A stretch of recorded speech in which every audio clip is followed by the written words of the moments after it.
Umat Allah yang diberkati Tuhan, bersyukur kepada Allah untuk semua kebaikan, kemurahan, dan cintanya. Kita percaya bahwa Tuhan kita adalah Tuhan yang baik dalam setiap saat. Dia bersama dan tidak pernah meninggalkan kita. Dia selalu menuntun dan membimbing kita ke air yang tenang dan padang rumput yang hijau. Kembali bersama dengan saya, Pendeta Dr. Honas DTA dalam program REM Ministry. Kita akan merenungkan firman Allah, kita akan belajar firman Allah yang sejuk, yang membuat kita semakin bertumbuh, berakar, dan berbuah dalam Kristus Yesus Tuhan kita. Saat ini kita masih di seri yang ke-12 terkait dengan dimuliakan atau glorification Allah. Ini secara khusus merupakan lanjutan dari bagian yang pertama. Jadi sesi ini merupakan dimuliakan Allah bagian yang kedua dari sesi yang ke-12. Kita mulai dengan waktu pengangkatan atau pemuliaan. Waktu pemuliaan adalah waktu pengangkatan gereja yang disebut dengan rapture. Ada persamaan istilah kedatangan Tuhan atau pengangkatan gereja yang disebut dengan rapture dalam bahasa Yunani.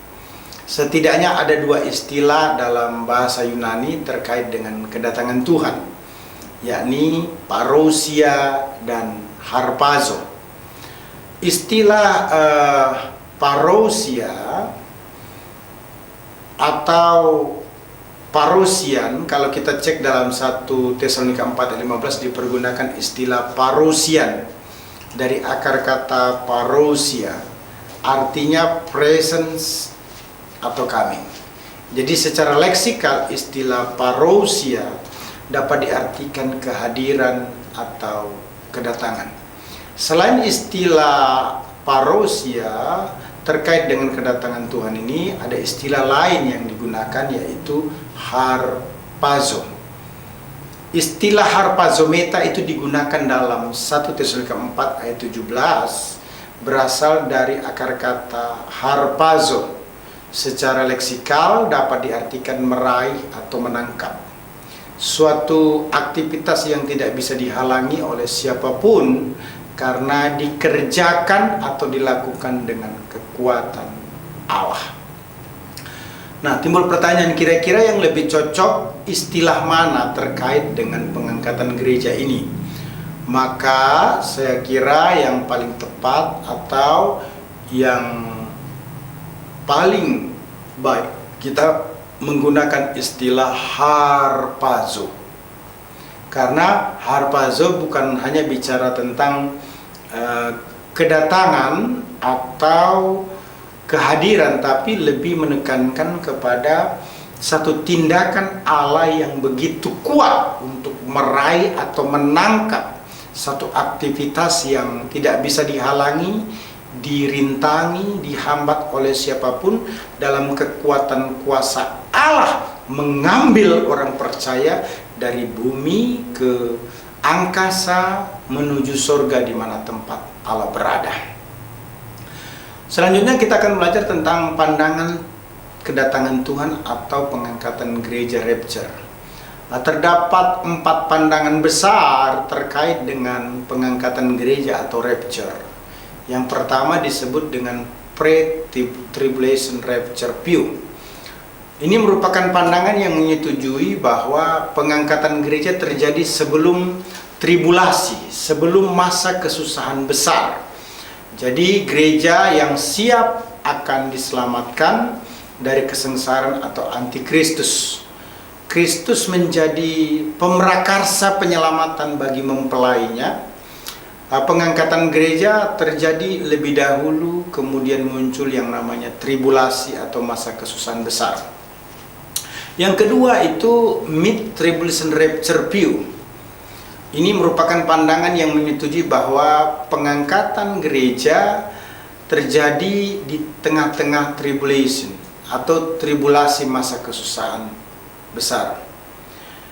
H.L. Walmington menulis tentang mid-tribulation. Dia memberikan komentar seperti ini. Jadi Wilmington menulis suatu peristiwa keangkatan yang tidak akan terjadi sebelum pertengahan masa kesusahan. Jadi seluruh gereja terpaksa mengalami 3,5 tahun pertama dari murka Allah. Pandangan yang ketiga disebut post-tribulation rapture view.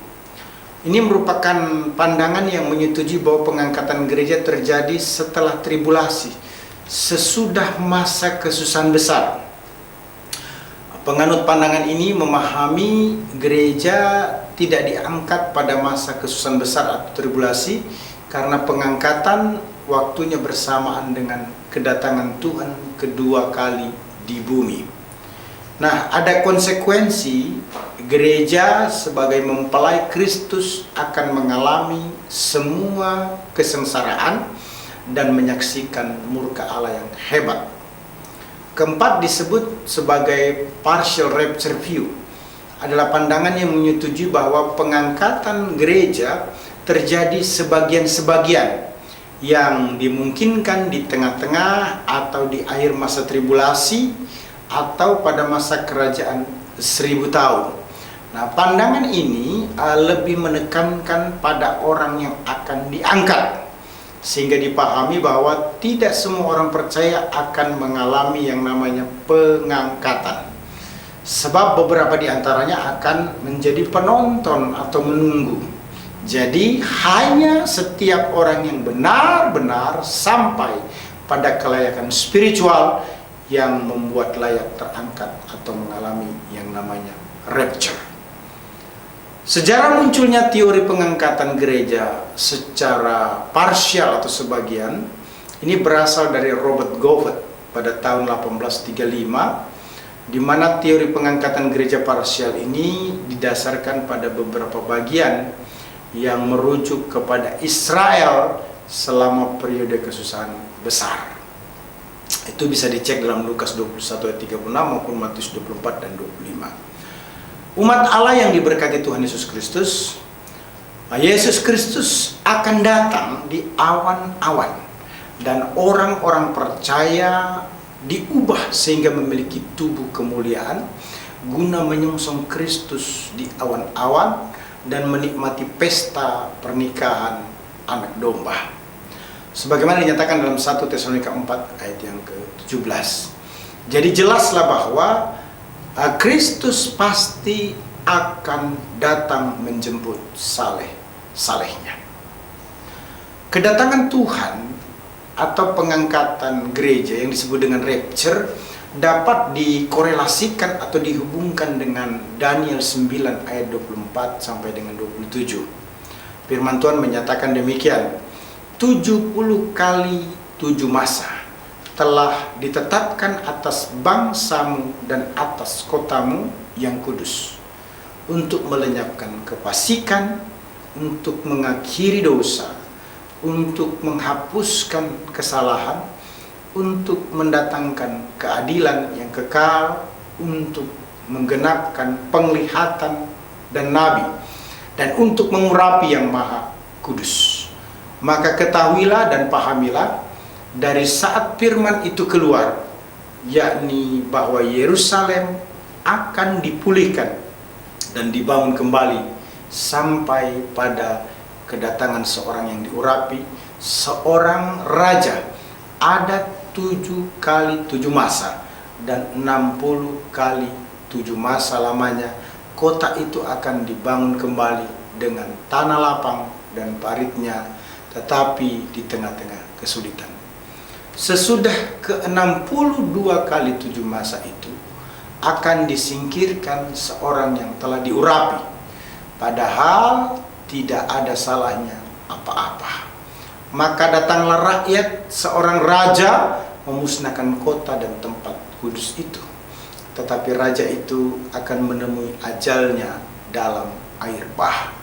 Dan sampai pada akhir zaman akan ada peperangan dan pemusnahan, seperti yang telah ditetapkan. Raja itu akan membuat perjanjian itu menjadi berat bagi banyak orang selama 1 kali 7 masa. Pada pertengahan 7 masa itu ia akan menghentikan korban sembelihan dan korban santapan, dan di atas sayap kekejian akan datang yang membinasakan sampai pemusnahan yang telah ditetapkan menimpa yang membinasakan itu. Daniel 9 ayat 24 itu menyebutkan 7 kali 7 masa dan 60 kali 7 masa digenapi pada tanggal 6 April 32 Masehi. J. Sidlow Baxter memberikan penguatan. Berapa lama jangka waktu antara keluarnya firman itu membangun kembali Yerusalem, kalau dicek dalam Daniel 9 ayat 25, dan hari yang penting itu, atau jangka waktu 14 Maret 44 sebelum Masehi sampai dengan tanggal 6 April 32 Masehi. Daniel 9 ayat 26 menyatakan ke-62 kali 7 masa itu akan disingkirkan seorang yang telah diurapi. Artinya sama dengan dalam ayat 25, yaitu seorang yang diurapi, seorang raja menunjuk kepada Mesias yang sudah disingkirkan melalui penyaliban Yesus Kristus di Golgota. Ayat 72 menyatakan raja itu akan membuat perjanjian itu menjadi berat bagi banyak orang selama 1 kali 7 masa. Artinya 7 masa dari yang ke-70.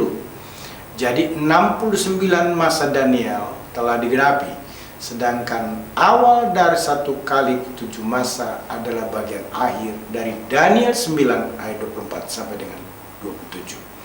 Yang selanjutnya akan disebut secara eskatologis sebagai tribulasi atau masa kesusahan besar.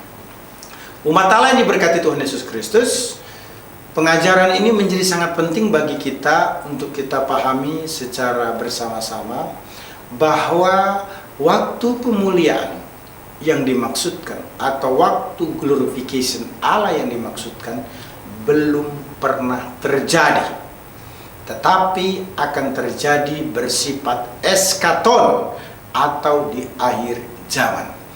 Kapan itu?